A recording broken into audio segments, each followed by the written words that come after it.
मु छोट बेलू मते गछ लगे बहुत भल लगे। मु जोठी टिके भी जगह पाइले मु किछि ना किछि गछ लगे दिए। आज मु तार फल पाइछि। गोटे सपुरी गछर मुंड लगेइथिली, केते मात्रा रे सपुरी गछ कलिणी। मु जेतेबेले भी टाइम टिके पाइले मु किछि ना किछि बाड़ी बगीचारे काम करूथाई। एई बाड़ी की देखिले मोर छोट बेल कथा मने पड़ जाए।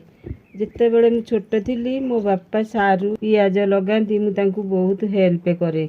एबे तो किंतु मो बापा नाहांती, मो बापा कथा बहुत मने पड़े। एबे तो ए सपुरी पाचिनी, घर को नहीं रखीदेवी, किछि दिन पर पाची जीव। घर को आनिली, ये देखी कहउछंती गछरे पाची थांता काहींकी आनिलु, से तो आपे आपे भांगी जाउची, मु कौन करिबी।